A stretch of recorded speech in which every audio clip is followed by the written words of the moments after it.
sini saya akan menjelaskan tentang metode pengajaran berdasarkan Al-Quran dan hadis. Di dalam metode pengajaran Al-Quran dan hadis, itu yang pertama, pengertian Al-Quran. Pengertian Al-Quran dari segi bahasa, terdapat berbagai pendapat para ahli mengenai pengertian Al-Quran.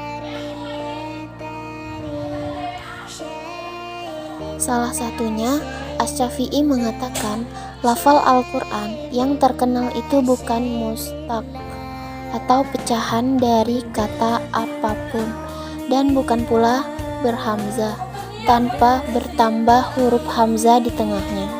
Jadi, dibaca Al-Quran.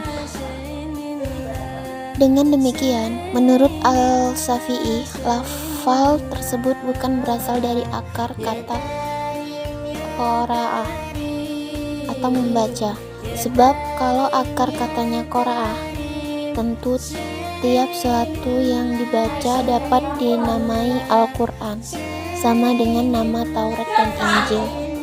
Kemudian definisi lain mengenai Al-Quran dikemukakan oleh Al-Zarqani.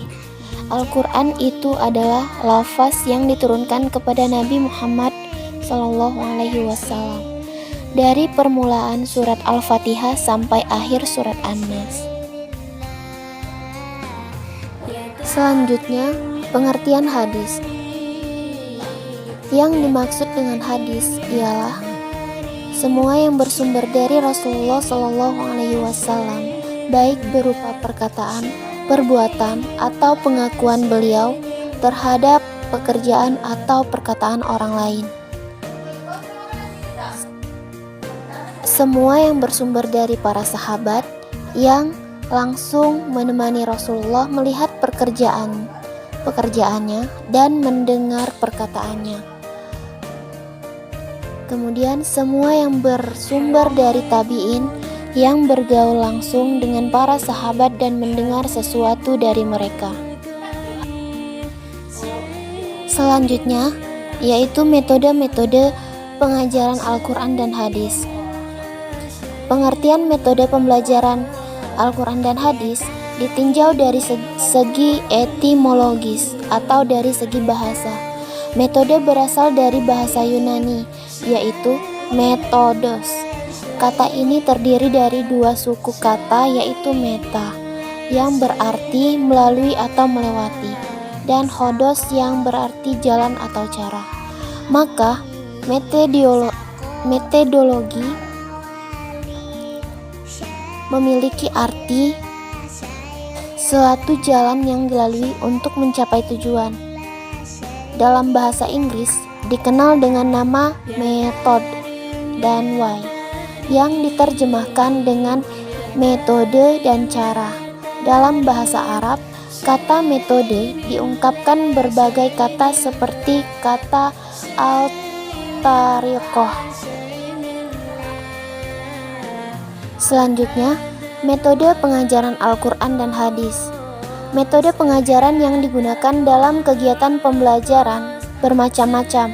Metode yang bisa dipilih oleh guru dalam proses pembelajaran Al-Quran dan hadis yaitu metode drill, metode kerja kelompok, metode tanya jawab, metode resitasi, metode diskusi, dan metode ceramah. Yang dimaksud dengan metode drill atau metode latihan, penggunaan istilah latihan sering disamakan artinya dengan istilah ulangan, padahal maksudnya berbeda. Latihan bermaksud agar pengetahuan dan kecakapan tertentu dapat menjadi milik anak didik dan dikuasai sepenuhnya, sedangkan ulangan hanyalah untuk sekedar mengukur sejauh mana dia telah menyerap pengajaran tersebut. Kemudian metode tanya jawab. Metode tanya jawab adalah salah satu teknik mengajar yang dapat membantu kekurangan-kekurangan yang terdapat pada metode ceramah. Ini disebabkan karena guru dapat memperoleh gambaran sejauh mana murid dapat mengerti dan dapat mengungkapkan apa yang telah diceramahkan. Kemudian, Metode pemberian tugas. Yang dimaksud dengan metode ini adalah suatu cara dalam proses belajar mengajar bila mana guru memberi tugas tertentu dan murid mengerjakannya. Kemudian metode diskusi metode. Ini biasanya erat kaitannya dengan metode lainnya, misalnya metode ceramah, karya wisata, dan lain-lain. Karena metode diskusi ini adalah bagian yang terpenting dalam memecahkan suatu masalah atau problem solving. Dan yang terakhir itu metode ceramah.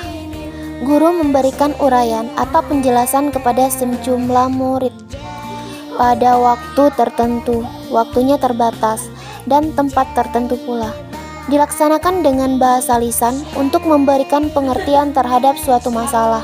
Dalam metode ceramah ini, murid duduk, melihat, dan mendengar serta percaya bahwa apa yang diceramahkan guru itu adalah benar. Murid mengutip ceramah semampu murid itu sendiri dan menghafalnya tanpa ada penyelidikan lebih lanjut oleh guru yang bersangkutan. Dalam metode ceramah ini, murid duduk, melihat, dan mendengarkan serta percaya bahwa apa yang diceramahkan guru itu adalah benar.